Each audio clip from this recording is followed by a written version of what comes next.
Welcome to the show. I'm Penny Smith in for Vanessa Feltz. Coming up, the UN says civilian... Welcome back. An independent review into the closing of Nigel Farage's Coutts account found serious failings were made by NatWest in its treatment of the former UKIP leader.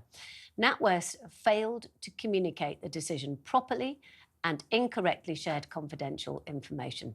Mr. Farage says the review was a whitewash and described the findings as laughable. Well, joining me live is the former Chief Executive of the British Bankers Association. Welcome back. The NHS waiting list could reach 8 million by next summer. That is regardless of whether stress... Well, I mean, you know, I suppose it just does not... It's not a good look. So things underlying older population, we are unhealthier, we are... That you must see people coming into your surgery, better, more fruit and vegetables, less ultra-processed food, drank less alcohol, smoked less, etc. Welcome back. I'm Penny Smith, sitting in for Vanessa Feltz. Coming up this hour. But first, let's get the news headlines with Zora Sud. At the same time, our Prime Minister surely is saying what a lot of other people are saying, which is such a difficult one, this, isn't it? Because Israel-Palestine, let's face it, this is a centuries-old situation, isn't it? And that's where this becomes so incredibly difficult to have...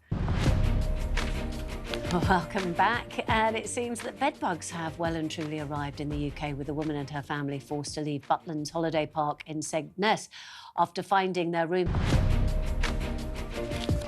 Welcome back. The editor of British Vogue, Edward Enninful, has been named the UK's most influential black isn't it?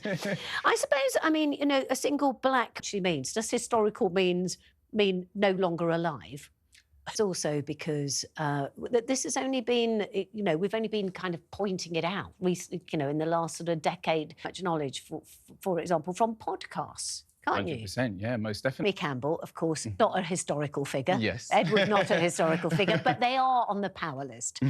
And there will be people who say, really, he's the most powerful black person in Kwarteng. I know he didn't last long as Chancellor of the Exchequer, but, you know, he was Chancellor of the Exchequer, the second most influential post in British politics.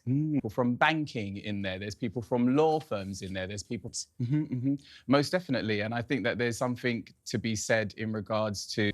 Sadly, we've come to the end of the show. Thank you for tuning in. Vanessa will be back in the hot seat on Monday from 5 p.m. Plank of the Week's next.